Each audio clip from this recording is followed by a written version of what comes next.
After a relentless rise through the heavyweight division, Mike Tyson entered 1988 as the undisputed heavyweight champion of the world, holding the WBC, WBA, and IBF titles. Since his professional debut in March 1985, Tyson had fought an astonishing 32 times, crushing contenders, dismantling champions, and unifying the division with a level of dominance rarely seen in boxing history.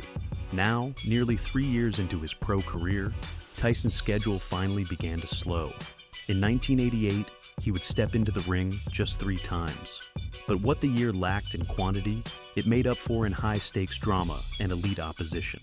Tyson was no longer the fearsome contender chasing the throne. He was the throne, the man every heavyweight was gunning for. Each opponent came in looking to shock the world, but Tyson remained a step ahead, faster, stronger, and more dangerous than ever. The pace may have eased, but the intensity never dropped. 1988 would prove that even as the hunted, Tyson was still the most feared man in boxing.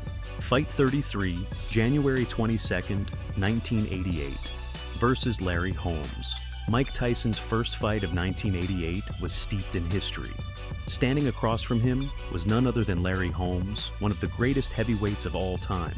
Holmes had reigned as WBC and later IBF heavyweight champion for nearly a decade, making 20 successful title defenses and compiling an incredible 48-0 record before suffering his first defeat to Michael Spinks in 1985. He was just 1 win away from tying Rocky Marciano's legendary 49-0 record. But by the time Holmes stepped into the ring with Tyson, he hadn't fought in almost 2 years. His last appearance came on April 19, 1986, in a second consecutive loss to Spinks, and his most recent victory was way back in May 1985. Now 38 years old, Holmes was coaxed out of retirement with the chance to reclaim the heavyweight crown and add one final chapter to his storied career.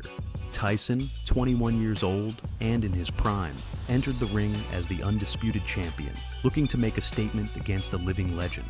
From the opening bell, Tyson was aggressive, fast, and ferocious.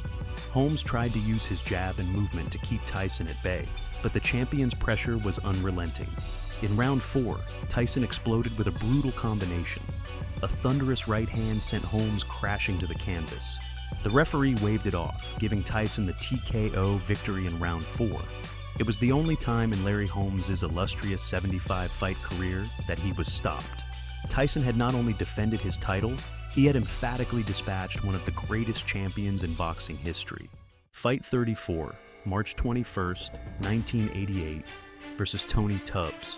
On March 21st, 1988, Mike Tyson stepped into the ring for the 34th fight of his career, defending his undisputed heavyweight championship in Tokyo, Japan, against former WBA world champion Tony Tubbs. Tubbs entered the bout with a 24-1 record and a strong pedigree. He had captured the WBA heavyweight title in 1985 by outboxing Greg Page and was widely regarded as one of the most technically gifted heavyweights of the era. With fast hands, fluid footwork, and solid defensive skills, Tubbs had the kind of style that some believed could trouble Tyson. However, his career had been inconsistent. He lost the title to Tim Witherspoon in 1986 and had since battled questions about his focus and conditioning. Coming into the Tyson fight, Tubbs was in the midst of disputes with his training team and weighed in at 238.5 pounds, noticeably heavier than his best fighting shape. Despite those concerns, Tubbs started the fight confidently. He landed quick jabs and combinations, using his speed and ring IQ to keep Tyson off balance early. But Tyson remained patient, applying steady pressure and slowly cutting down the ring. Then, late in round 2, Tyson landed a thunderous left hook to the head that staggered Tubbs. The challenger wobbled backward and collapsed to the canvas. Though he tried to rise, it was clear he was in no condition to continue. The referee stepped in and waved off the fight, giving Tyson the win by second-round TKO. It was Tyson's 30th knockout in 34 fights, and yet another emphatic display of his devastating power and precision. Tubbs, a former world champion and skilled contender, had brought experience into the ring. But, like so many before him, he couldn't withstand Tyson's firepower. Fight 35, June 27th, 1988, versus Michael Spinks. By mid-1988, Mike Tyson was already a household name. Just over 3 years removed from his professional debut, he had torn through the heavyweight division with frightening speed and power, unifying the WBA, WBC, and IBF titles to become the undisputed heavyweight champion of the world. With an unbeaten record of 34-0, including 30 knockouts, Tyson had beaten every man put in front of him, often with ease. But one name still lingered in the background: Michael Spinks. Spinks was no ordinary contender. He was an Olympic gold medalist, a former undisputed light heavyweight champion, who had made history in 1985 by moving up in weight and handing Larry Holmes his first career defeat, and then doing it again in a rematch. Holmes had been just one win away from tying Rocky Marciano's perfect 49-0 record when Spinks upset him. That made Spinks the lineal heavyweight champion, the man who beat the man. And for many boxing purists, that lineage still mattered, even as Tyson collected all the sanctioning body belts. But Spinks had taken a different route. Instead of facing the best heavyweights in the rankings, he had chosen more lucrative fights, including a high-profile bout with Jerry Cooney, which he won impressively via a fifth-round knockout. However, by refusing to face IBF mandatory challenger Tony Tucker, Spinks was stripped of that belt, a title that Tyson would later pick up when he beat Tucker in 1987 to unify the division. Despite this, Spinks remained undefeated and unbowed. His supporters argued that he had never been beaten, and therefore, his claim to the championship, the true championship, still held weight. For nearly 2 years, the fight between Tyson and Spinks was talked about as the ultimate showdown. Tyson had destroyed everyone in his path, defending his titles against top contenders like Bone Crusher Smith, Pinklon Thomas, Tyrell Biggs, Larry Holmes, and Tony Tubbs. Spinks had fought only twice since 1986, but both wins had been decisive. Public pressure mounted. The media framed it as the fight to determine once and for all who the real heavyweight king was. Negotiations were complicated by television networks, promoters, and egos. Tyson was aligned with Don King and HBO, while Spinks was backed by Butch Lewis and Showtime. But eventually, money talked.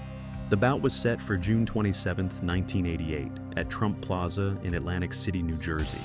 The financial stakes were enormous. It was the richest fight in boxing history at the time, generating an estimated $70 million.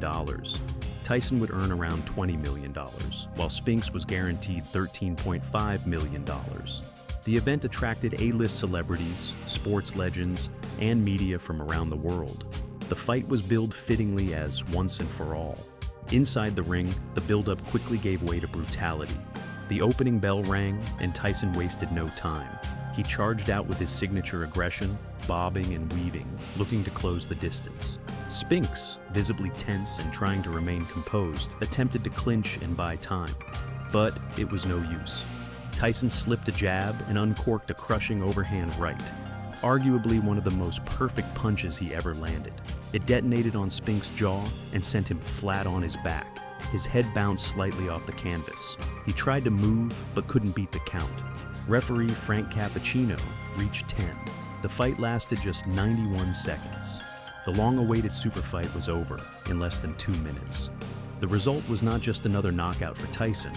It was a definitive and emphatic answer to all lingering questions. Michael Spinks was not just beaten, he was obliterated. Tyson had now unified all 3 major belts and defeated the lineal champion. There was no dispute, no debate. He was the one true heavyweight king.